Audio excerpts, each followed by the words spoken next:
संत रामपाल जी महाराज के मंगल प्रवचन। तो यहाँ गरीबदास साहिब जी जो परमात्मा से परिचित हुए, आदरणीय गरीबदास साहिब जी गांव छुड़ानी जिला झज्जर वाले, परमात्मा स्वयं आकर उनको सतलोक लेकर गए थे कबीर जी, और अपनी सतीथि और समर्थता से अन्य भगवानों की सतीथि और उनके सामर्थ्य से परिचित करा करके उनको वापस छोड़ा था शरीर में।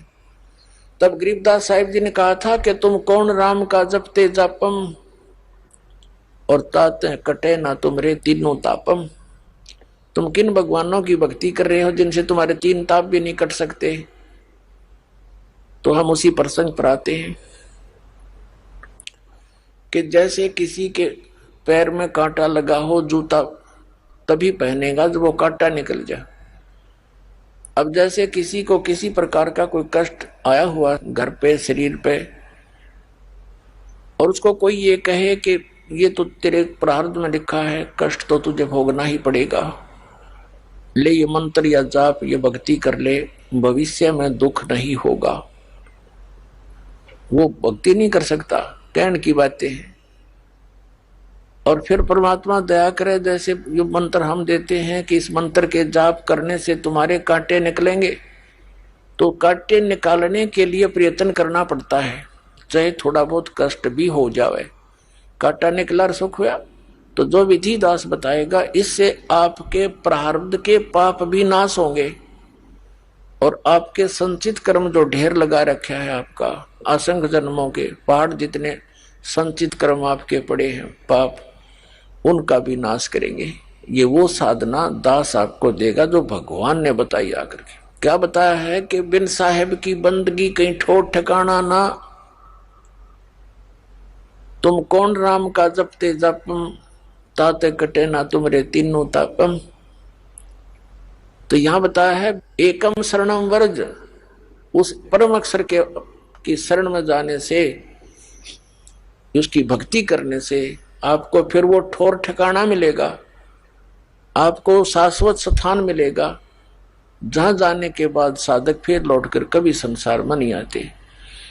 अब यहाँ इन अन्य तत्व ज्ञानहीन ऋषि महर्षि गुरुओं ने, कबीर पंथियों ने भी, सभी ने एक विधान बना रखा है अपनी अज्ञान सोच से सुनी सुनाई दंत कथा के आधार से कि सतलोक में कुछ नहीं है, प्रकाश ही प्रकाश है, चेतन ही चेतन है, और आत्मा वहां जाकर उसमें मिल जाती है, जैसे बूंद समंदर में उसी का रूप हो जाती है। एकाद चतुर प्राणी कहता है कि नहीं, आत्मा का अस्तित्व अलग है, बिंदु टाइप में उस प्रकाश में घूमती रहती है। तो इसके विषय में परमात्मा ने बताया है, कबीर जी ने, बिन देखे उस देश की बात कहते हैं कूर। इस तरह की जो बातें करते हैं उन्होंने वहां कुछ देखा ही नहीं है, सतलोक में वो गए ही नहीं है, झूठ बोलते। सतलोक के अंदर ऐसी ही व्यवस्था है, वहां की धरती है, सफेद धरती है, पारदर्शक, बहुत तेजों में पृथ्वी है। सतलोक, अलखलोक, अगमलोक और उस अकय लोक की, वो चारों स्थान अमर हैं, वो कभी नाश में नहीं आते। तो उस अमर स्थान के चार विभाजन है, चार डिवीजन है, एक अकय लोक, दूसरा अगमलोक, नीचे को तीसरा अलखलोक और ऊपर से नीचे को चौथा सतलोक। फिर प्रत्येक इन तीन लोकों में, सतलोक, अलखलोक और अगमलोक में, इनके फिर तीन तीन पोर्शन हैं। प्रत्येक लोक के सोन शिखर में वो परमात्मा, यानी टॉप मोस्ट प्लेस पे वो परमात्मा पूर्ण ब्रह्म सत्य पुरुष कबीर जी एक बहुत बड़े सिंहासन पर विराजमान है, बहुत सुंदर सिंहासन पर, सिर पे मुकुट है मालिक के, ऊपर सफेद छतर है और बहुत बड़ा गुम्बद है जैसे मंदिर नुमा होते हैं, और उसके बीच में परमात्मा विराजमान है। अपने आत्माओं, जो ये मंदिरों की बनावट बनी है, ये कोई यहाँ की कंस्ट्रक्शन नहीं थी, ये प्रत्येक लोक में, प्रत्येक भगवान के, क्योंकि काल भगवान ने सतलोक की नकल करवाई है दुर्गा से, और उसने यहाँ उसकी नकल एज इट इज कर रखी है, लेकिन माल डुप्लीकेट है सारा। ये कच्चा शरीर है, बाग बगीचे नासवान है, यहाँ का जल व्यर्थ होने वाला, खराब होने वाला है, वहां की सब वस्तु पदार्थ ऐसे ही है, लेकिन वो अमर है। जैसे उसका एक एग्जाम्पल, एक उसका जो सैंपल सतलोक के पदार्थों में से एक सैंपल है गंगा दरिया। गंगा दरिया का जो जल है ये सतलोक से आया है, और ये कभी किन्हीं परिस्थितियों में खराब नहीं होता। साइंटिस्टों ने सिर मार लिया, चुप हो गए, लास्ट में इसकी करके सारी अन्वेषण। बोलो ये जल ऐसा क्यों है, एक ही स्थान से आ रहा है, और भी दरिया है? तो कहने का भाव ये है कि एक सैंपल है उस सतलोक के पदार्थों का। ऐसे वहां दूधों की दरिया बहती है, ऐसे ही वहां जल है, सदाबहार बाग बगीचे हैं, हमारे परिवार हैं। आप जी के वहां जहां आप रहते थे बहुत बड़े बड़े द्वीप, एक एक आत्मा के परिवार के बड़े बड़े सुंदर महल बने हुए हैं, और जो सुख वहां था वो यहां हो ही नहीं सकता किसी भी स्थिति में। यहाँ के ब्रह्मलोक में भी नहीं है वो सुख। तो उस सुख की खोज में जिसको हम छोड़कर आए हैं, हम उसी दिन से लगे थे। इस काल भगवान ने हमारे ऊपर, बुद्धि पर ऐसा पर्दा डाल दिया, इसने अपने 3 पुत्रों को दुर्गा से संयोग से उत्पन्न किया। दुर्गा इस काल भगवान की पत्नी है, 21 ब्रह्मांड का यो मालिक है। इसको ज्योत स्वरूपी निरंजन भी कहते हैं, इसको ब्रह्म भी कहते हैं, और इसको सरपुरुष भी कहते हैं। तो इसने अपने सुनियोजित षड्यंत्र के तहत, जहां ये एक ब्रह्मांड के ऊपरले हिस्से में रहता है, ये भी ऐसे शून्य शिखर में, प्रत्येक ब्रह्मांड के शून्य में रहता है बिल्कुल लास्ट में, और वहां एक ऐसा गुप्त स्थान बना रखा है, 3 स्थान बना रखे हैं, एक रजोगुण प्रधान, एक सतोगुण प्रधान, एक तमोगुण प्रधान। और जब ये रजोगुण प्रधान क्षेत्र में अपनी पत्नी दुर्गा को साथ लेकर रहता है, तो वो वहां पर ये पंचानन बन जाता है, 5 मुख धारण कर लेता है, अपनी पत्नी दुर्गा को वहां सावित्री रूप में रखता है। इनके संयोग से जो पुत्र उत्पन्न होता है तब तक वो वहीं रहते हैं उसी क्षेत्र में, तो वो रजोगुण युक्त हो जाता है वो बच्चा, और उसके अंदर वो गुण भरे जाते हैं। उसके अंदर से एक ऐसी रेज निकलती है जैसे मिर्च के अंदर से झलझलाहट निकलता है। उसके बाद उस बालक को कोमा में रखते हैं कि तुम्हारे इस षड्यंत्र का इनको पता ना लग जावे। उसके बाद ये दूसरे क्षेत्र में चले जाते हैं, जो सतोगुण प्रधान क्षेत्र होता है, वहां ये विष्णु रूप धारण कर लेता है,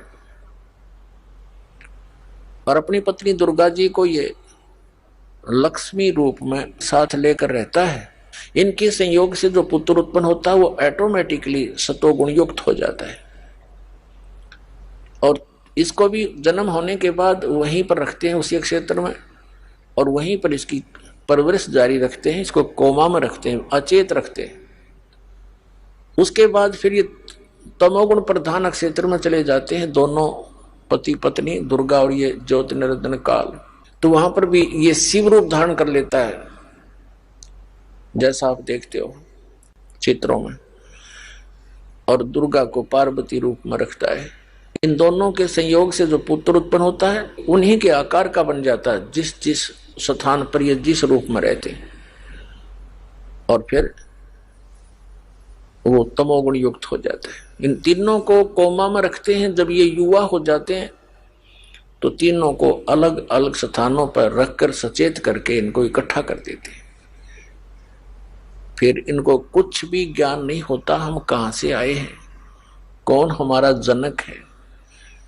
इसी प्रकार फिर इन्हीं के गुणों के प्रभाव से सभी प्राणी ऐसे प्रभावित हो गए, वो सब भूल गए अपने शुद्ध बुद्ध, तुम कौन हो, कहां से आए हो।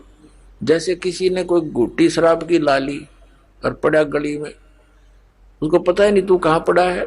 किसी ने भांग पी ली, ला कर कमर सो गया, पड़ारा कितने सर्दी आओ चाहे गर्मी आओ, तो ऐसे हमारे ऊपर ये प्रभाव है इनके तीनों गुणों का, तो हम भूल गए कहां से आए, कौन थे। तो अब हम भटक रहे हैं। आत्मा को उस सुख की अब भी तड़फ है जिसको ये छोड़ चुकी है, और उसके पाने के लिए ये कहां खोज रही है। इतनी जीव बुद्धि बना दी हमारी, जिसके पास धन नहीं है वो सोचता है धनवान सुखी। धनवान तो सुखी सपने में भी नहीं हो सकता, या भूल है हमारे। पैसा भी जायज हो, गढ़ा ना हो, तभी आदमी अपना नॉर्मल रह सकता है। किसी के पास 2 करोड़ रुपये हो गया आजकल, तो 2 करोड़ भी गणे को नहीं, और 2 करोड़ होते इन्होंने सोचा 10 करोड़ का काम शुरू करूं, कोई फैक्ट्री ला लूं। 2 करोड़ अपने लगा दिए, 2 करोड़ ले लिए ब्याज पे लोन किसी सरकार से या बैंक से, 1-2 करोड़ किसी रिश्तेदार से इधर उधर से कर लिए, और वो काम धंधा चला नहीं। चला तो और 36 पंगे उसके, कोई मशीन खराब होगी, कभी मजदूर हड़ताल कर रहे हैं, वो सिर दर्द और बढ़ा लिया। सपने में भी सुख नहीं हो सकता इन लोगों को। लेकिन जिसने जिस वस्तु का अभाव है वो सोचता है जिसके पास ये वस्तु ये सुखी है। तो परमात्मा कहते हैं तन दर सुखिया कोई नहीं देखा, कबीर जी कहते हैं, और जो देखा सो दुखिया हो। उदय अस्त की बात करे मन सबका करे विवेका हो। जो उदय अस्त के राजा भी बने हुए हैं, यानी पूरी पृथ्वी के शासक भी रहे हैं, परमात्मा कह रहे हैं मन ने इनके सबका झाड़ा ले रखे, ये सपने में भी सुखी नहीं। चक्रवर्ती राजा भी लास्ट में संतों के पास जाता है, उनको नाक रगड़ता है, मेरा राज्य बना रहे, इसमें सुख सुविधा बनी रहे, शांति बनी रहे, तो फिर खाक सुखी वो। तो फिर क्या बताया है कि भाई सुरपति दुखिया, भूपति दुखिया, ब्रह्मा विष्णु महेश्वर दुखिया, जिन ये राह चलाई हो, और साच कहूं तो जग ना माने पर झूठ कही ना जाई हो। अरे तेरे ब्रह्मा विष्णु महेश्वर दुखिया, जिन ये राह चलाई हो। ब्रह्मा विष्णु महेश्वर को स्वप्न में भी सुख नहीं है। इनके इतिहास देख लो पिछले पढ़ के। नारद ने सारा आप दे दिया विष्णु जी को, श्री राम रूप में कितने कष्ट उठाए, पत्नी कहीं, बच्चे कहीं, आप राजा बना रहो। खाक राजा जिसकी बालक कहीं दुखी हो, नेहरू बैठा राजा बना, सपने में सुख नहीं हो सकता। श्री कृष्ण जी का जीवन देख लो, जेल में जन्म, मामा दुश्मन, जरा सिंह, शिशुपाल, रोज लट्ठम लट्ठा, अंत में पूरे परिवार के साथ, पूरे कुल के साथ विनाश को प्राप्त हुआ। तो परमात्मा कहा करते थे कि साच कहूं तो जग नहीं माने, और झूठ कही ना जाई हो। और ये ब्रह्मा विष्णु, ये महेश्वर दुखिया, जिनके ऊपर तुम आधारित बने बैठे, जिसने यहाँ का जुगाड़ जोड़ रखा है काल भगवान का। क्योंकि इस काल भगवान जो ब्रह्मा विष्णु महेश का पिता है, यहाँ का मालिक है, यहाँ का राम है, इसको श्राप लगा हुआ है 1 लाख मानव शरीरधारी प्राणियों के सूक्ष्म शरीर को तपतशिला पर भून कर इससे निकले गंध को खाता है, जीव मरता नहीं। उसके लिए इसने अपने तीनों पुत्रों की ड्यूटी ला रखी है। इस ब्रह्मा जी के रजोगुण से प्रेरित होकर के, जीव के बस का नहीं है, और यह संतानों उत्पत्ति करता है, और इतना प्रेशर बना देता है इस प्राणी के अंदर, ये अंधा बन जाता है, ना जाने कितने जुल्म भी कर डालता है। और फिर यहाँ के राजपाट के ठाठ, यहाँ की जो सुविधाएं, एसी ला लूं, कोठी बना लूं, कार खरीद लूं, ये वैभव, ये रजोगुण के प्रभाव से इसके अंदर एक विशेष प्रेरणा बनती है। फिर सतोगुण के आधार से श्री विष्णु जी से निकल रहे सतोगुण के कारण हम यहाँ मोह ममता, आपस में भाई बहन का प्रेम, माता पिता से लगाओ, पति पत्नी का प्रेम, संपत्ति से मोह, पोते पोतियां में ममता, यानी ये जो जुगाड़ है ये सबसे जबरदस्त है, और इससे हम यहाँ टिके रहते हैं। ये सतिथि बोल रहे यहाँ की, यह सतिथि है इनकी। और तीसरा तमोगुण आपको पता ही है, थोड़ा सा प्रतिकूल काम होते हैं, मित्र से प्यारे से लड़ पड़ते हैं, पिता पुत्र का लठबाजा, और फिर संहार करने की ड्यूटी शिव भगवान की है, तमोगुण की हमारा सहार करता है। यानी श्री रजगुण ब्रह्मा जी से सबकी उत्पत्ति होती है, इसलिए इसको कहते हैं सृष्टि का कर्ता। ये खाक सृष्टि का करता है। जब इसका जन्म हुआ, कमल के फूल पर बैठा था ब्रह्मा जी, और ये अपने पुत्र नारद को बता रहा है कि बेटा, जब मेरी उत्पत्ति हुई मैं कमल के फूल पर बैठा था और मुझे नहीं मालूम मैं कहां से उत्पन्न हो गया। साधनों के प्रजापिता ब्रह्मा, प्रजापिता तो परमेश्वर है, सतपुरुष। तो उस परमात्मा के उपमात्मक और उनसे ही प्रेरित होकर के इन यहाँ के बच्चों के, ऋषियों के, भगवानों के नाम रखे गए। जैसे विष्णु पूर्ण परमात्मा का नाम है उपमात्मक, सबका पालक वही है। और ब्रह्मा का अर्थ होता है सबका रचयिता। तो ब्रह्मा भी परमात्मा पूर्ण ब्रह्म ही है। ये तो नाम वैसे रखे जैसे सेंटर का भी मंत्री होता है, गृह मंत्री केंद्र का यानी भारत सरकार का, और एक राज्य का भी मंत्री होता है गृह मंत्री। तो उसमें कितना अंतर होता है। तो ऐसे ही नाम वैसे ही रखे हैं, इनकी शक्ति में बहुत अंतर है। तो कहने का भाव ये है कि इस काल भगवान को श्राप लगा हुआ है, और ये ब्रह्मा विष्णु महेश इसके पुत्र हैं। ये नासवान हैं, समय आने पर इनकी मृत्यु होती है, सीमा है इनकी। और फिर नए ब्रह्मा विष्णु महेश ये पुत्र तैयार करके रखता है, निर्धारित समय है इनका। इनके मरते ही युवा पुत्र को उस पद पर बैठा देता है, उसकी फिर वह आयु फिक्स होती है। फिर वो ब्रह्मा विष्णु महेश जीव संज्ञा में आ जाते हैं, अन्य योनियों को प्राप्त करते हैं, और ऐसे ही आपकी तरह फिर भटकते रहते हैं। तो क्या बताते हैं परमात्मा के तन धर सुखिया कोई न देखा, जो देखा सो दुखिया हो। उदय अस्त की बात करे मन सबका किया विवेका हो। घाटे बाद सब जग दुखिया के घर ही बैरागी हो, और सुखदेव ने दुख के डर से गर्भ में माया त्यागी हो। सच कहूं तो जग नहीं माने, झूठ कही ना जाई हो। ये ब्रह्मा विष्णु ये महेश भी दुखिया, जिन ये राह चलाई हो। भगवान शिव जी का देख लो इतिहास, भस्मागिरी ने क्या जुल्म किया इनके साथ। इन्हीं के द्वार के आगे भक्ति करने लगा, उल्टा सिर करके नीचे को सिर, ऊपर को पैर करके 12 वर्ष खड़ा रहा। पार्वती की प्रार्थना से शिव ने कहा कि ठीक मांग भाई, के मांगे, के मांग गया। शिव जी की मौत मांग ली कि कड़ा दे दे, भस्म कड़ा। भस्म कड़े के अंदर ये शक्ति थी कि जिसके सिर के ऊपर रखकर ये कह दे भस्म, वो नष्ट मर जाता था। और वो भस्मागिरी क्या उद्देश्य लेकर भक्ति कर रहा था कि पार्वती प्राप्त करूंगा, पत्नी बनाऊंगा पार्वती को, शिव को मार दूंगा, इससे इसलिए कड़ा मांग रहा हूं। और शिव का पुजारी तमोगुण का। अब जब भगवान शिव जी ने वो दे दिया उसको कड़ा, भस्म कंडा, आत्मा तीनों बोला ले बोले शिव जी होशियार, तुझे मारूंगा, इसी उद्देश्य से मैंने ये भक्ति करी। अब बताओ आगे समस्या शिव जी के ऊपर, आगे आगे भगवान पीछे पुजारी मारने के लिए भाग रहा है।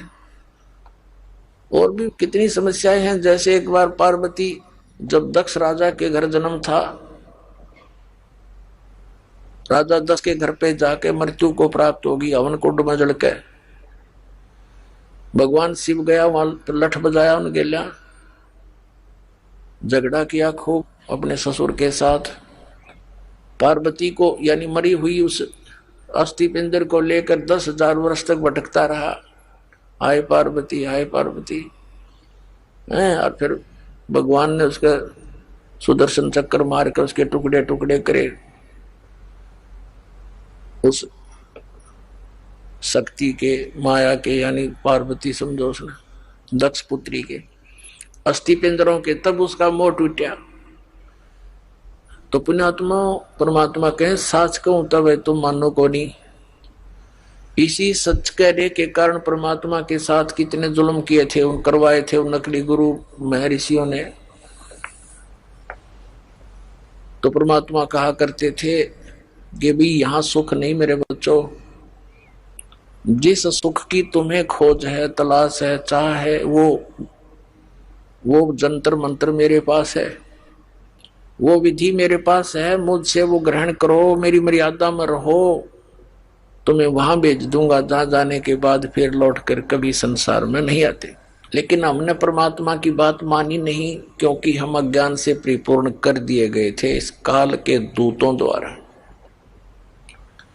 आगे परमात्मा क्या कहते हैं कि सुरपति दुखिया, भूपति दुखिया, और रंक दुखी बपरीती हो, कह कबीर और सब दुखिया, एक संत सुखी मन जीती हो।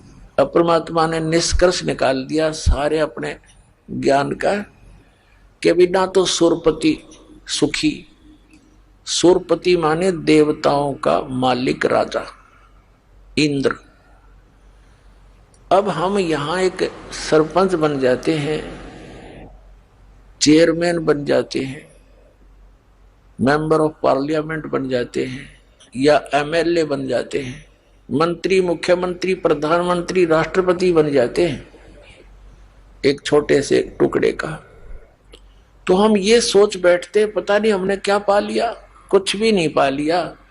आपने तो अपना जीवन नाश कर लिया जब भक्ति नहीं करते तो, या भक्ति नहीं कर रहे तो पूर्व जन्म की वो पूंजी जो आप लेकर आए थे, धन श्वासों का, मनुष्य जीवन के श्वासों का, उसका नाश कर दिया और ये खाक उपलब्धि कर ली। और एक पल का चैन नहीं। मुख्यमंत्री के देख लो इतिहास सारे दिन, प्रधानमंत्री का देख लो, एक पल का चैन नहीं इनको। हमने दिखे बड़े सुखी। तो पुण्यात्माओं, यदि भक्ति करनी है, इन संसारिक चोचला तो अपने दूर हटना पड़ेगा। एक का काम होगा। परमात्मा कहते हैं पिया चाव प्रेम रस, राख्या चाव मान, एक म्यान में दो खड़ग, कदे देखी सुनी न कान। यदि तू प्रेम रस पीना चाहता है, यानी परमात्मा पाना चाहता है, सतलोक जाना चाहता है, और साथ में यहाँ की मान बढ़ाई ये बकवादों को भी चाहता है, तो कभी नहीं होगा। ठीक है, जैसा करोगे वैसा मिल जाएगा, लेकिन जिस उद्देश्य के लिए दास प्रयत्न करना कर रहा है और भगवान ने आके किया था, उससे आप फिर वंचित रह जाओगे। तो यहाँ संसारिक सोच लांगना हमने कभी सपने में भी नहीं देखा है। कहते इंद्र दा राज काग दा बेष्टा। हमने तो कहते इंद्र स्वर्ग का राज्य भी काग की बीट टट्टी समझनी पड़ेगी जब हम सतलोक जा सकेंगे। और जिस सुख की प्राप्ति के लिए राजाओं ने राज त्याग दिए और हम उस राज के पीछे घूम रहे, तो हम भक्त नहीं है, हम भक्ति नहीं चाहते, बकवाद चाहते। तो दास आपको आज के सत्संग के माध्यम से यही संदेश देना चाहता है कि आप विद्यार्थी हैं पृथ्वी पर, आप मनुष्य हैं, मानव शरीर प्राप्त है बहन और भाइयों को। ये विद्यार्थी का काम यहां बकवादों में नहीं लगना।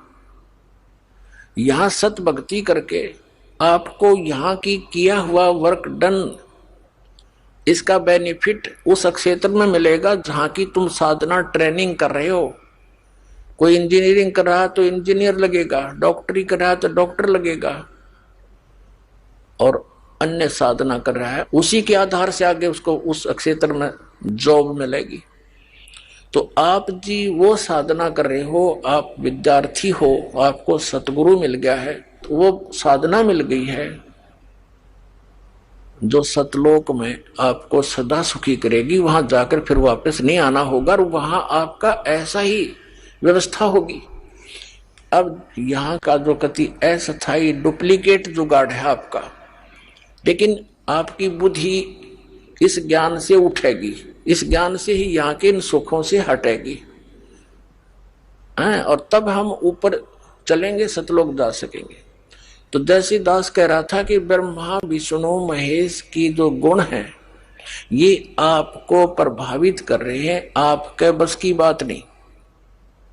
जिस किसी ने भांग पी रखी है या शराब पी रखी है तो उसके बस की बात नहीं। अब वो जो गतिविधि कर रहा है ऐसे ही करेगा।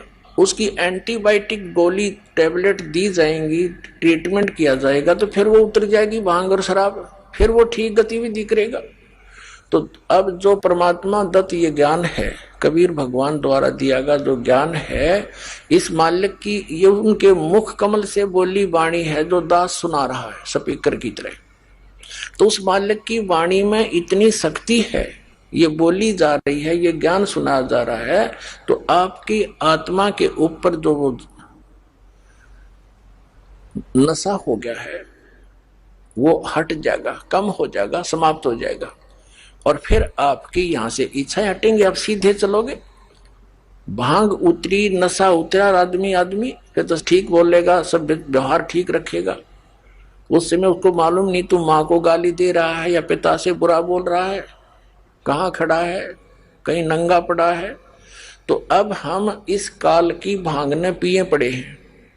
कबीर ये माया अटपटी सब गट आण अड़ी, और किस किस न समझाऊं या कुआ भांग पड़ी।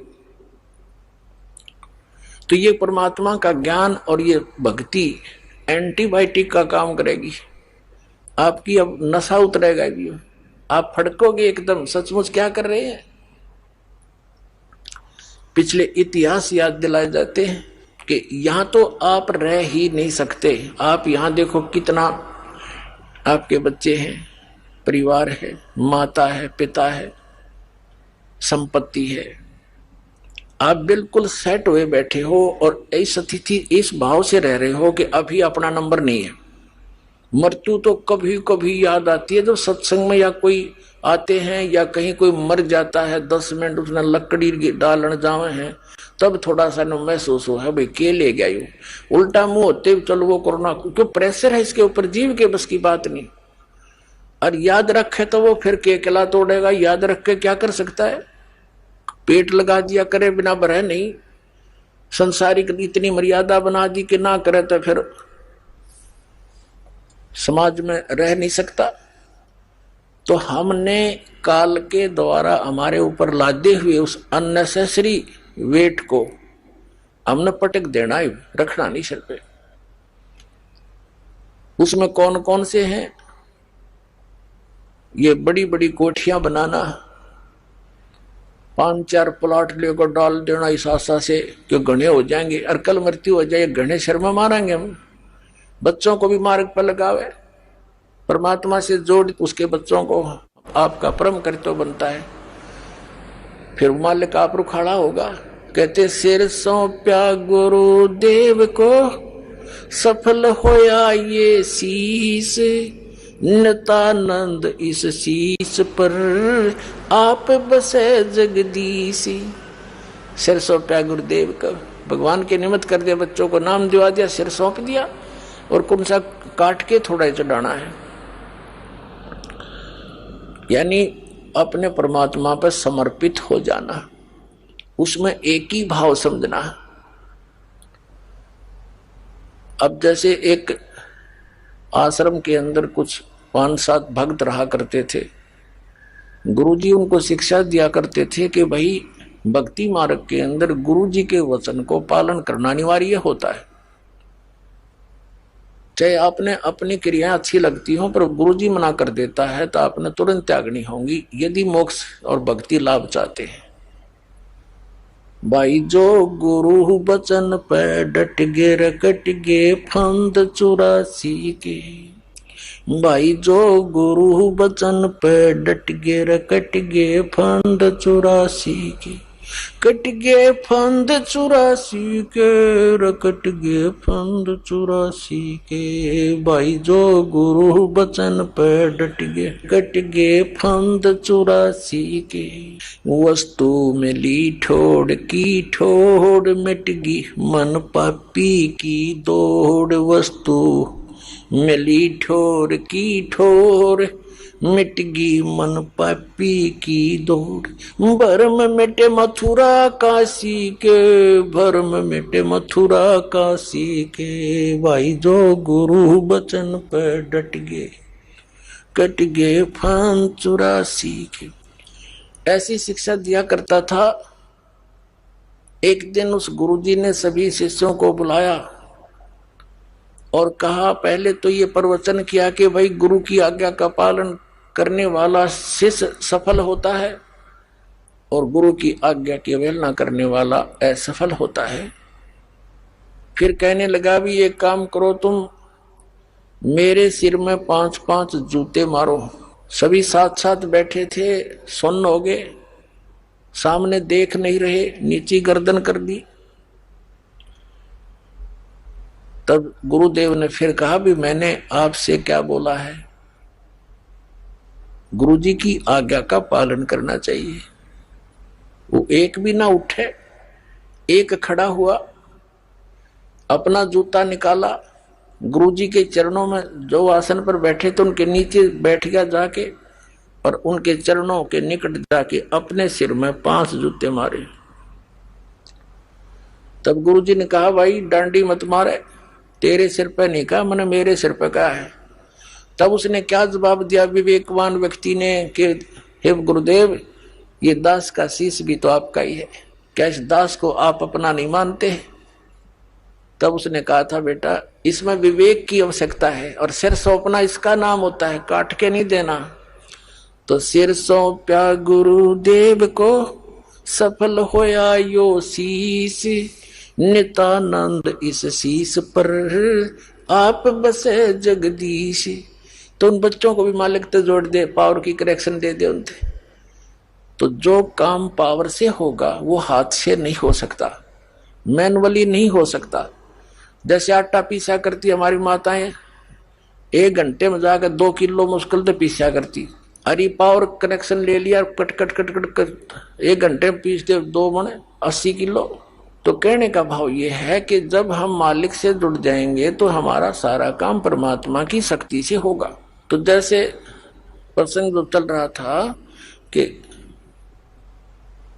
इस परमात्मा की जो भक्ति है, इससे हमारा पहले तो वो कांटे निकलेंगे जिनके कारण आप दुखी हो, और फिर आपको राम नाम का जूता दिया जाएगा कि बच्चा भी से निकालिए मत ना, यानी मर्यादा भंग ना करना, भक्ति मत छोड़ना, ये राम नाम का जूता है। तो वो दुखी प्राणी सफल होगा इस मार्ग में, और जो सुखी हैं वो नाम भी ले लेते हैं, कुछ दिन के अंदर उनकी मान बढ़ाई नहीं छूटती, वो ज्ञान पूरा नहीं सुनते, वो बर्बाद हो जाते हैं, छोड़ जाते हैं इस मार्ग को। और उनके लिए वरदान है उन पुण्यात्माओं को जिनको ये संकट और कष्ट आया, जिसके कारण भगवान से जुड़े वो आजीवन नहीं दूर हो सकते, क्योंकि उनको पता है जब भगवान से दूर होंगे तो वो कैर फेर टूट जाएंगे, तो वो सफल होंगे। या फिर जो सुखी भी हैं और ज्ञान सही ग्रहण कर लेंगे, मालिक के समर्पित हो जाएंगे, कनेक्शन नहीं कटने देंगे, तो पावर साथ रहेगी भगवान की, उनको सद्बुद्धि बनी रहेगी, वो भी सफल होंगे। लेकिन अधिकतर वो लोग आखिर में बिगड़ ही जाते हैं। तो इसलिए प्रार्थना दास की है कि ज्यादा ज्ञान सुनना पड़ेगा आपने। एक दिन ज्ञान सुन लिया, 2 दिन सुन लिया, कुछ 2-3 वर्ष लग कर फिर कहती है हमने ज्ञान हो गया, या भूल भी मारती प्राणी को। ये भी काल की एक जाल होता है, जीव को ज्ञान हो सकता है, ज्ञान हो गया तो उसके ऊपर टिक नहीं सकता। तो मालिक की पावर साथ रहेगी तो उस ज्ञान पर वो टिका भी रह सकता है। टिका रहना आवश्यक है, ज्ञान होना तो बहुत दूसरी चीज है। यानी संत बनना, साधु भक्त बनना ये अनिवार्य है। परमात्मा कहते हैं गोरख से ज्ञानी गणे, और सुख दे यति जहान, और सीता सी बहु भारिया, ये संत दूर स्थान। गोरख परमात्मा से ज्ञान प्राप्त करके गोरख ज्ञानी पाक गया था। कबीर साहब के साथ गोष्ठी हुई थी, डलेट हो रहा था, सिद्धि से पहाड़ का सोना बना दिया था उसने अपने वतन से, और भी बहुत सी सिद्धियां थी। तब परमात्मा ने कहा था कि जंतर मंत्र जोग नहीं भाई, कबीर साहब ने कहा था। और कहते हैं गोरखनाथ सिद्धि में बुल्या, अटूणे टामण हंड फूल्या, जंतर मंत्र जोग नहीं भाई, काल चक्र जमजोरा खाई, तुम हो जम की फर्दी माही। तब गोरखनाथ जी को ज्ञान हुआ, परमात्मा से उपदेश प्राप्त किया, ज्ञान से ग्रहण किया। उस ज्ञान को सुनकर गला ज्ञानी पा गया, पूरा ज्ञान सुनावे, बहुत से चेले भी बना लिए बगैर किसी आज्ञा के, उसका अपना बैठा बैठाया। और ज्ञानी कब आ गया? भाई गोरख जैसा ज्ञानी नहीं, मालिक से ज्ञान प्राप्त करके आप प्रभु उठ बैठे। या बीमार खावा हमने 10 बाबा करणी मिल जाएंगे, बढ़ा भाई इसने तो सारे श्लोक गोट रखे हैं, इसने तो भाई कति सारे वाणी याद कर रखी है, वो टीटी पाक जाएगा, काल दाव लगा जाएगा, भगवान से कनेक्शन कट जाएगा, तो वो फिर सदा के लिए दुखी, फिर शुरुआत होगी इसकी। तो परमात्मा कहते हैं गोरख से ज्ञानी गणे सुख दे जति जहान, और सीता सी बहु भारिया संत दूर स्थान। जैसे भाई सीता जैसी सती पत्नी नहीं हो सकती, परमात्मा कई सीता बहुत गणी है, सती बहन बेटियां बहुत हैं, ये भी भूल मत करो। और सुखदेव जैसे यति बहुत हैं जो अपने धर्म कर्म पर ब्रह्मचर्य पालन का करते हैं। और गोरख जैसे ज्ञानी गणे। संत दूर स्थान, साधु संत भक्त बनना ये बड़ी दूर घर है उसका, यानी इस मर्यादा के अंदर रहना, सतभक्ति करना, मान बड़ाई से दूर रहना, यहाँ के संसारिक चोचलों से बच के रहना, इनकी कति स्वप्न में इच्छा नहीं करना, वो संत है। कहते संत दूर स्थान, ऐसे साधु बनना बड़े दूर की बात है। लेकिन बनेंगे जब हम इस मार्ग पर चल रहे हैं। तो इस प्रकार इस ज्ञान को सुनते रहना, और दास के मुख से सुनोगे और ज्यादा असर होगा। क्योंकि जैसे एक तो प्रधानमंत्री कहे ये सड़क बना दो बरवाड़ा से लेकर दौलतपुर तक, तो अगले दिन मट्टी पड़नी शुरू हो जाएगी, उस पर कार्य शुरू हो जाएगा। और उसने एक आम आदमी कहे या कोई अधिकारी कहे उससे हटकर कोई भी कि ये बना दो, सपने में ना बने, वो बात दोनों वर्ड एक जैसे ही बोल रहे। तो इसी प्रकार अधिकारी के वचन में जो शक्ति होती है वो अन्य व्यक्ति चाहे कितना किसा दिखता हुआ अपने, वो उस काम को नहीं कर सकता। इसी भ्रम के निवारण के लिए परमात्मा ने सबसे पहले अचिंत से कहा था तू सृष्टि रच के देख ले। उसने अक्षर पुरुष की उत्पत्ति की, वो जाकर सो गया मानसरोवर में, अचिंत वहां बैठा, वो वहां सो रहा। अब सृष्टि रच खा के जब परमात्मा ने कहा था भाई तेरे को सबक सिखाया है और बाकी सतर्क हो जाते हैं, एक का चोट लाग जा बाकी सारे बचा करें, और कहा था समर्थ का काम समर्थ ही कर सकता है, चुप करके बैठ जा अपना। तो उसके बाद अचिंत समझदार था, कान पकड़ दिया। औरों को भी यह हो गया कि बकवाद करने से कोई फायदा नहीं, मालिक तो मालिक ही होता है, तो समर्थ समर्थ ही होता है। और जिस समर्थ ने इस दास को अपना प्रतिनिधि बना के भेज दिया, तो इससे जो काम होगा वो आम से नहीं होगा। इस पृथ्वी पर ये सत्कर मान ली, जब कितनी बात बनाता हो और कैसा कुछ करता हो।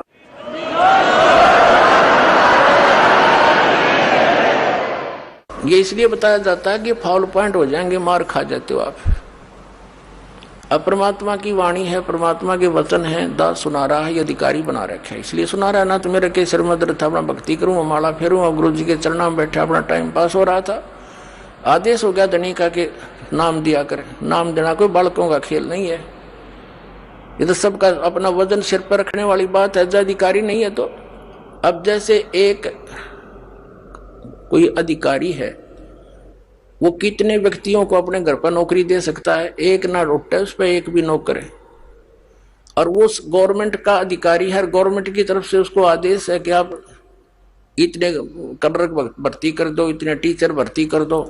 तो वो कितने भर्ती कर दे उसका जिम्मेवारी फिर गवर्नमेंट, उसके तो साइन होंगे, साइन करने की के पेन और इंक भी गवर्नमेंट की होती है, और उसके साइन से उन बच्चों को वो लाभ मिलता है और सरकार देती है। तो दास तो एक साइन करनिया बना रखा है जो नाम देने वाला, और इस दास से साइन कराने के बाद, उपदेश लेने के बाद, वह सच्ची सरकार आपको लाभ देना शुरू कर देगी। उसी दिन से आपका फिर सफलता मिलेगी और नहीं कर सकता। तो अधिकारी के बिना कोई भी काम सफल नहीं होता। इन अनअधिकारियों ने तो बैठा रखा मानव समाज का, और भगवान आए थे इन अनधिकारियों ने, गुरुओं ने, बकवाद करनिया ने परमात्मा तक हमें पहुंचने नहीं दिया।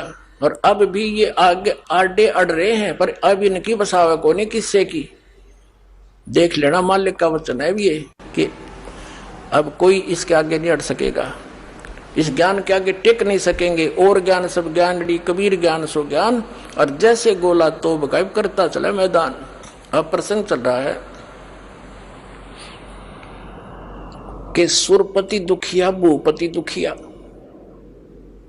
और रंग दुखी बपरीती हो, कह कबीर और सब दुखिया, एक संत सुखी मन जीती हो। अब सुरपति दुखिया यानी पूरे देवताओं का भी राजा, और पृथ्वी का तो गिनती नहीं, पृथ्वी का तो कोई राज ही नहीं उसकी तुलना में। और पूरी भूपति माने पूरी पृथ्वी का राजा दुखिया।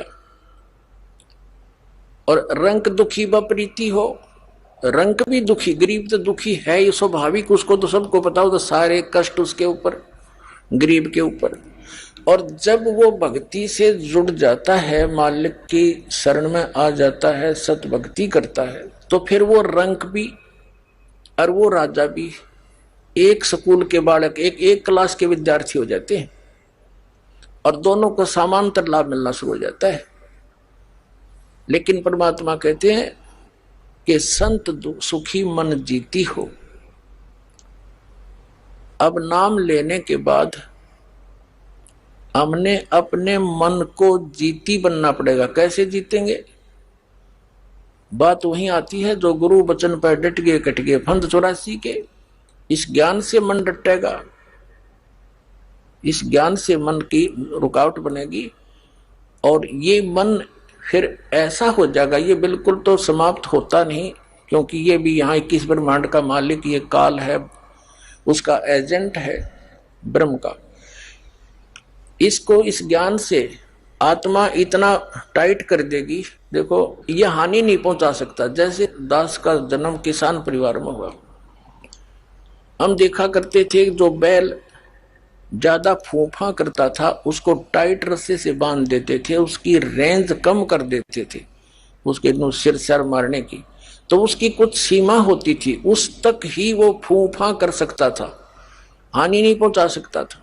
आइए अब हम उन श्रद्धालुओं के अनुभव जानते हैं जो जगत गुरु तत्वदर्शी संत रामपाल जी महाराज जी से दीक्षा प्राप्त कर चुके हैं तथा उनके द्वारा बताए गए भक्ति मार्ग पर चल रहे हैं। नमस्कार सर। नमस्कार सर। सर क्या नाम है आपका? चरण सिंह। चरण सिंह जी, आप कहाँ से हैं? मैं गांव फतेहपुर, अमरोहा जिला, यूपी। सर संत रामपाल जी महाराज से नाम दीक्षा आपने कब ली? संत रामपाल जी महाराज जी से नाम दीक्षा मैंने 14 में ली थी। सर संत रामपाल जी महाराज से नाम दीक्षा लेने से पहले क्या आप कोई भक्ति साधना भी करते थे? हाँ जी, हम भक्ति साधना करते थे सर। परमहंस में जो हमारे पहले गुरु जी थे उनका नाम अमरानंद जी था। बचपन से हमने उनका साथ किया और नाम दीक्षा लेने के बाद हमें उन्होंने बोलने का, सत्संग सुनाने का और हवन करने का अथॉरिटी मिल गई उधर से और हमने वो चालू कर दिया। बड़े बड़े अच्छे जो दाढ़ी में अपने को वेशभूषा में रखते थे वो लोग भी हमारा सत्संग सुन के बहुत प्रसन्न होने लगे। हम वहाँ प्रचारक थे, संचालक थे। हमारे हाथ में जैसे पूरा आश्रम की डोर हमारे हाथ में थी। फिर वो जो गुरुजी थे हमारे वो शरीर छोड़ गए। हम वहाँ मुख्य महात्माओं में हमारी गिनती हो गई। उनका लड़का विवेकानंद जो थे उन्हें गद्दी पे उनके बाद बैठा दिया गया। लेकिन जब नाम देने का, दीक्षा देने का नंबर आया तो हमने उन्हें सिखाया किस प्रकार से दीक्षा दी जाती है। वहां हम सत्संग करते थे और हवन वगैरह करते थे। अपने यारों को, रिश्तेदारों को उधर जोड़ते थे। काफी संगत हमसे हमारे प्रभाव सुनकर, सत्संग सुनकर उधर जाती थी और नाम दीक्षा लेते थे। ये करते हुए हमें इतना समय हो गया, सन 2014 आ गया। अब वहां रहते हुए हमें परेशानियां होनी चालू हो गई। हमें काफी परेशानी होने लगी, लेकिन हम वहां फिर भी लगे रहे। हमारे जो पत्नी है एक बार रसोली हो गई, उसका ऑपरेशन कराया। फिर काफी समय से बीमार रहते रहे, कभी मेरठ, कभी दिल्ली, कभी मुरादाबाद, बहुत हॉस्पिटल बदलते रहे। लेकिन जो वहां की भक्ति थी वो बराबर हम फिर भी करते रहे, लेकिन कोई भी फायदा नहीं हुआ। जब कोई फायदा नहीं हुआ, लेकिन वो मान सम्मान में हम जो वहां डटे रहे। फिर हमें शुरू में जब पता चला ज्ञान गंगा पुस्तक से किसी ने ज्ञान गंगा दी हमें, हमने वो पढ़ी। हम पढ़ के बोले अरे यार, हम तो कबीर साहब को संत मानते हैं भाई, ये तो पुस्तक ठीक नहीं है हमारे हिसाब से। हमारे गुरुजी तो संत बताते थे और संत ही हम बताते हैं। लेकिन जब उसे पढ़ते थे और संत रामपाल जी के भक्तों से हम बात करते थे, प्रेमी भक्तों से, तो उनका जो है उस वक्त तो हम दिखाते थे कि हम जो है कुछ हैं, क्योंकि हम भी अपने आप में कुछ समझते थे। लेकिन बाद में वो चीज हमें फील होती थी, अंदर चुभती थी कि कोई ना कोई इस पुस्तक में संत रामपाल जी महाराज के जो शिष्य हैं उनमें कोई ना कोई चीज है, संत रामपाल महाराज कोई ना कोई चीज है। इसका मतलब ऐसा ज्ञान हमने नहीं सुना। फिर हमारे पास गीता थी, हमारे पास घट रामायण भी थी। हमने सत्संग सुनने चालू करे और उनसे मिलाना चालू करा। जब मिलाना चालू करा तो हम जो है बहुत परेशान के यार हम वहां जुड़े हुए हैं, हमें इतने लोग जानते हैं, हमने इतने लोग वहां जोड़ दिए, वो लोग क्या कहेंगे, और यहाँ भक्ति पूरी है नहीं। हम बड़े जो है दुखी हो लगे इस बात से मन में। फिर हम संत रामपाल जी का सत्संग सुन के उधर सुनाते थे जाके। जो बात इधर सुनी वो बात उधर सुनाई और लोगों को और बढ़िया लगने लगा। तो फिर हमारे 2 बच्चे हुए, दोनों अपंग बच्चे। अब हम बड़े चक्कर में, लोग कहने लगे भाई तुम तो सत्संग सुनाते हो, तुम तो परमहंस में जाते हो, तुम्हारे अमरानंद गुरु हैं, तुमने तो बड़ी उनकी बढ़ाई करते हो, तुमने तो सब लोग जोड़ दिए, तो फिर तुम्हारे बच्चे ऐसे क्यों हुए? और हम कह देते ये तो हमारा कोई पुराना संस्कार है, बस यही जो सुनते थे वो सुना देते थे। फिर हमें पता चला अब गुरु जी का, रामपाल जी का सत्संग सुनना चालू करा कि ये हमारी भक्ति ठीक नहीं है। इस करते फिर हमें और भक्त मिलने चालू हो गए। एक इधर आदमपुर साइड से 3 भक्त हमें मिले जो कि संत रामपाल महाराज जी की हमने पुस्तक पढ़ रखी, उनसे हमारी बहस होगी। बहस करने का हमें पहले से ही बचपन से ही आदत पड़ी हुई थी। हम उस पुस्तक का उन्हें पहले ही बताया देख रहे हैं तो अपने आपे को समझ गए कि हम इन्हें हराई आए संत रामपाल जी के शिष्य को। लेकिन हमारी बेवकूफी की थी, क्योंकि हम उस पुस्तक से ही उन पर ही ढाल बना दियो। बोलने की एक्सपीरियंस पहले था, सत्संग सुनाते ही थे, लेकिन अंदर फील रही। फिर हम सन 2014 में संत रामपाल जी के पास पहुंचे उन बच्चों को लेकर।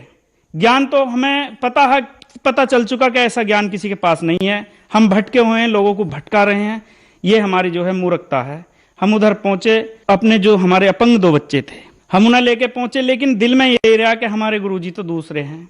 हम वहां पहुंचे, हिसार बरवाला आश्रम, वहां पहुंच गए गुरुजी के पास। तो सर जी वहां जब उन्होंने हमारा फार्म भरने का कहा तो हम बोले भाई हम तो दूसरी जगह से जुड़े हुए हैं। हमें तो मन में यह था एक बार दिखा देंगे, भक्ति तो हम कर ही रहे हैं, शायद इससे आगे कोई नाम ना हो। लेकिन वो बोले आपको तो फार्म भरवाना पड़ेगा जब गुरुजी से मिलना है। तो हमने फार्म भरवा लिया। फार्म भरवा के हम नाम दीक्षा ले ली संत रामपाल जी गुरुजी से।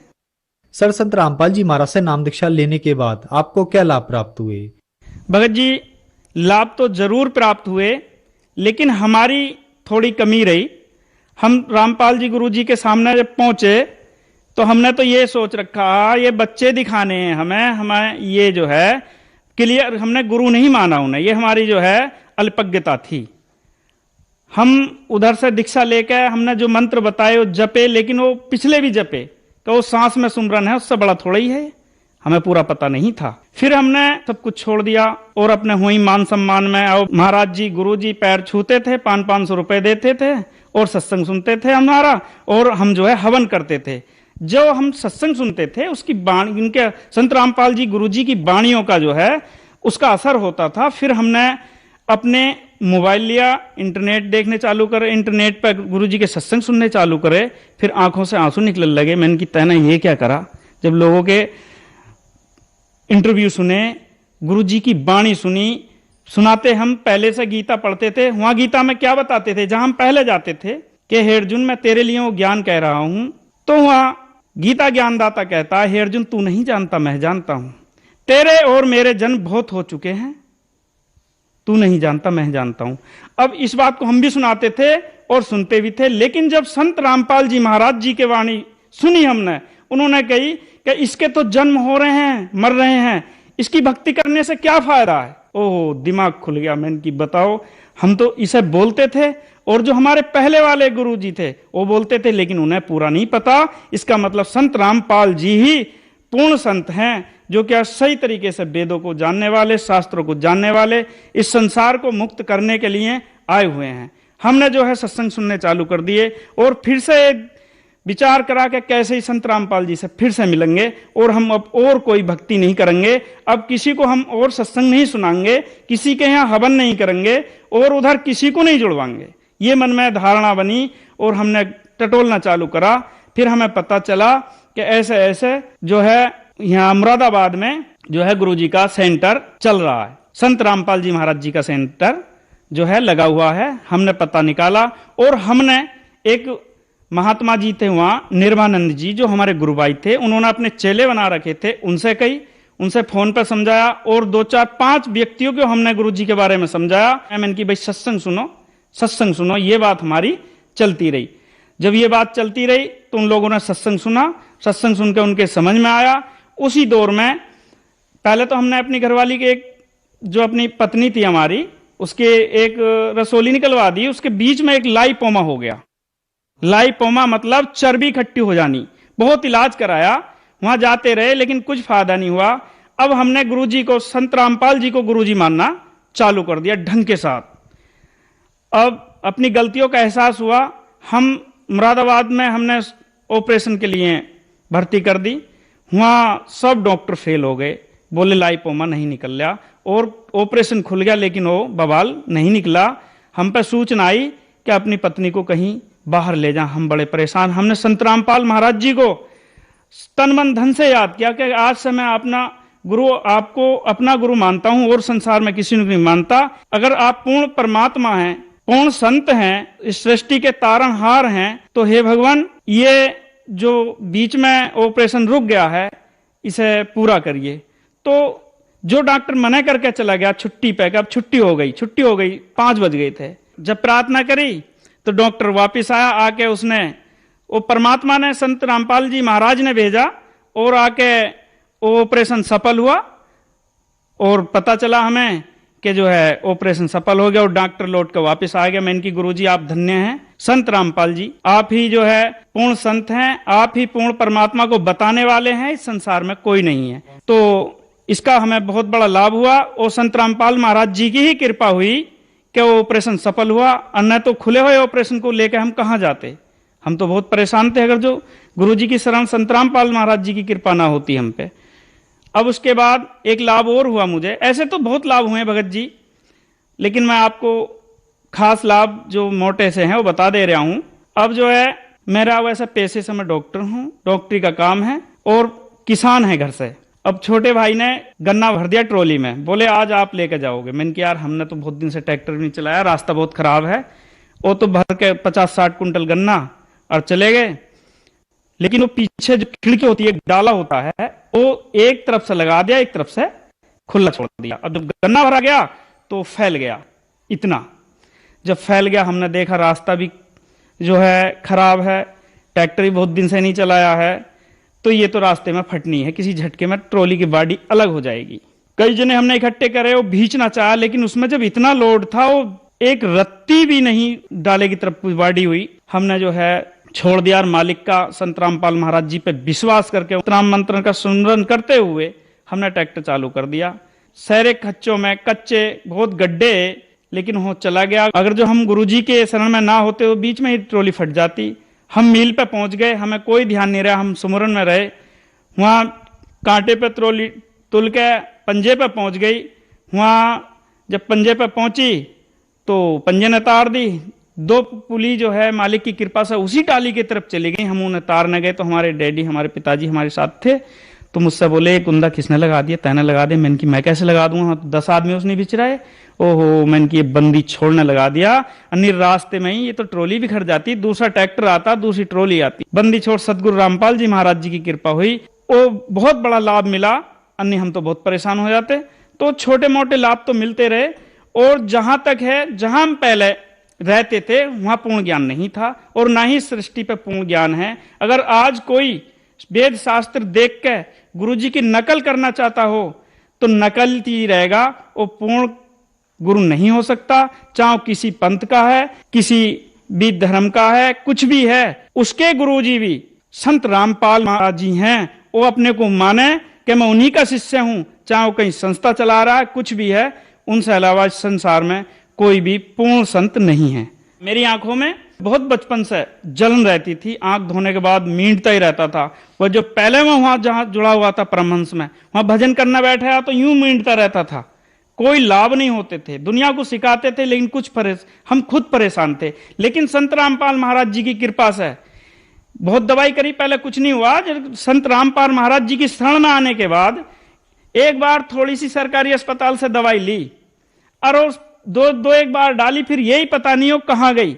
आंख है कि जलन आज तक बिल्कुल ठीक है, बिल्कुल स्वस्थ है, और ना ही कोई और आंख में डिफेक्ट बताया कि एक आंख से तुम्हारी कम चमकता है। मैं बिल्कुल ठीक हूं, मुझे अब कई साल हो गए, मैं बिल्कुल स्वस्थ हूं। महाराज जी की, गुरु जी की, संत रामपाल महाराज जी की विशेष कृपा रही, और उनके बताए रास्ते से हमें परमात्मा का पूर्ण पता चला।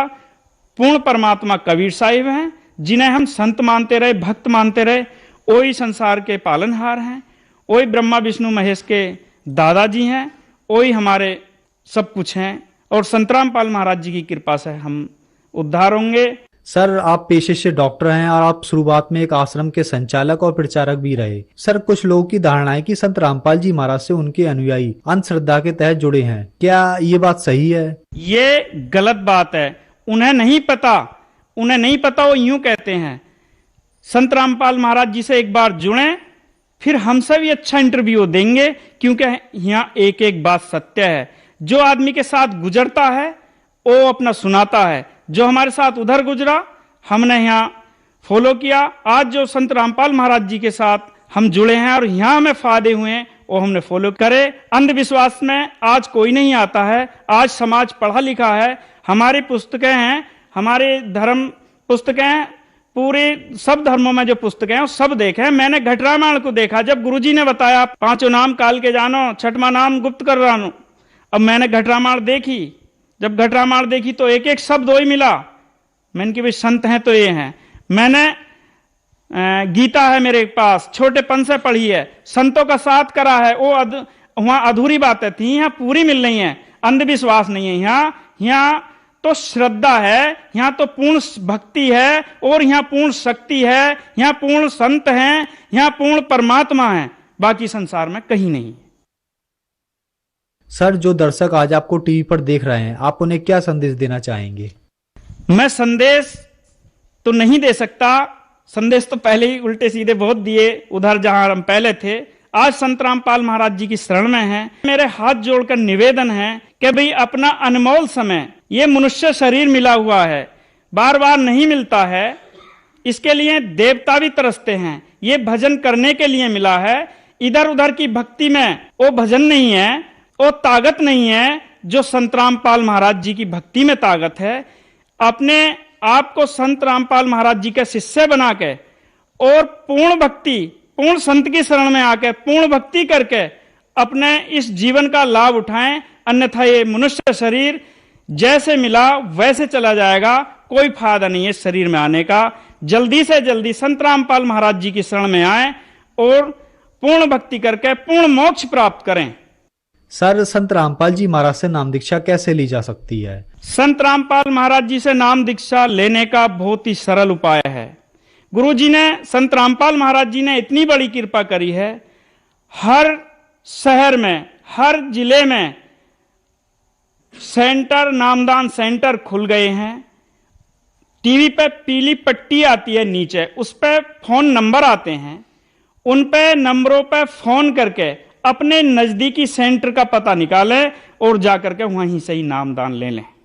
धन्यवाद सर। सत साहिब।